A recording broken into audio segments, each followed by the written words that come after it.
প্রতিদিনই তেলের পাম্পগুলোতে বাড়ছে জ্বালানি সংগ্রহের লাইন। রাজধানীর অধিকাংশ পাম্পগুলোতে তেল না পাওয়ার অভিযোগ ভোক্তাদের। কৃত্রিম সংকট তৈরি করতে কেউ তেল মজুত করছে কিনা এ বিষয়ে সরকারের তদারকি চান তারা। এদিকে চট্টগ্রাম বন্দরে উপসাগরীয় অঞ্চলের বিভিন্ন দেশ থেকে এসেছে জ্বালানির 4টি জাহাজ। অনুপ পিয়ালের রিপোর্টে দেখুন বিস্তারিত। লিলি আল্ট্রাসফট সিরাম জেল, যা গভীর থেকে স্কিনে দেয় 3 গুণ সিরাম হাইড্রেশন। সিরাম জেল হাইড্রেশনে ব্রাইট থাকো সব সিজনে। সাকিব হাসান, সকালের নাস্তা বাসায় করলে তেলের লাইনে দাঁড়াতে দেরি হয়ে যাবে, যার কারণে অফিস যেতে দেরি হবে। এই চিন্তায় সকালে নাস্তা না খেয়েই তেলের জন্য লাইনে দাঁড়িয়েছেন তিনি।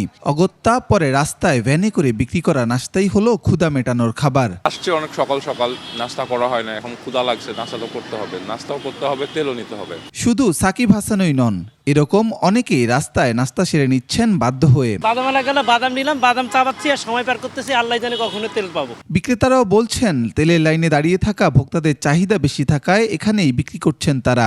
গ্যাসের লাইনে মনে করলেন সংঘাত, হ্যাগদারে নাস্তা ব্যস্ত হয়, এরা খিদার জন্য রাইতকে পায় না। তেলের সংকট দেখে মানুষ রাস্তায় বসে আছে, নাস্তা কিছু করতে পারছে না, তাই বাদাম খাচ্ছে। 2200 বেচা কিনিও। দীর্ঘ এ লাইনে দাঁড়িয়ে থেকে ক্লান্ত ভোক্তারা। অন্যান্য পাম্পগুলোতে তেল না দেয়ায় রাজধানীর এই ফিলিং স্টেশনেই আসতে হচ্ছে তাদের। প্রাইভেট চাকরি করি, এখন আমরা 4 ঘন্টা ধরে যদি তেল নিব, এরপরে অফিস করব, এরপরে আবার রাত্রে এসে তেল নিয়ে বা 12টা বাজে যাবো, আসলে এভাবে তো হয় না। গাজীপুর সাভার থেকে যারা আসে ওনারা আইসা তেল নিয়ে রিজার্ভ করতেছে। সকালবেলা ঘুম থেকে উঠে এসে লাইনে দাঁড়াতে হয়। 10টা গাড়ি ছিল, আমি 11 নম্বর গাড়ি পাম্পে থেকে বলে দিল আপনার তো এখন নাই, পাম্পে আমার তেল নাই। আমি মহাকালী ফ্লাইওভারের নিচে যাই আমি সিরিয়াল দিয়েছিলাম, সেই জায়গা থেকে এই পর্যন্ত আইছি আমি এখন।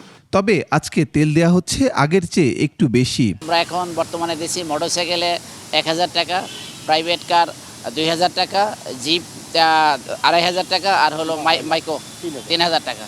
বাংলাদেশ পেট্রোলিয়াম কর্পোরেশন বিপিসির তথ্যমতে জ্বালানির মোট মজুদ আছে প্রায় 13.5 লাখ টন, যেখানে ডিজেল আছে 11 দিনের, পেট্রোল 12 দিন আর অকটেন 25 দিনের। ভোক্তারা চায় এই সংকট থেকে তাড়াতাড়ি মুক্তি পেতে।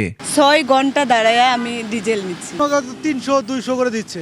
শেয়ার করি তো মোটামুটি 3 দিন চলবে আর কি। তো এই যে মনে করেন এই ভোগান্তি তো কোনো শেষ নাই। তবে আসার খবর, উপসাগর অঞ্চলীয় বিভিন্ন দেশ থেকে জ্বালানিবাহী 4টি জাহাজ চট্টগ্রাম বন্দরে এসেছে।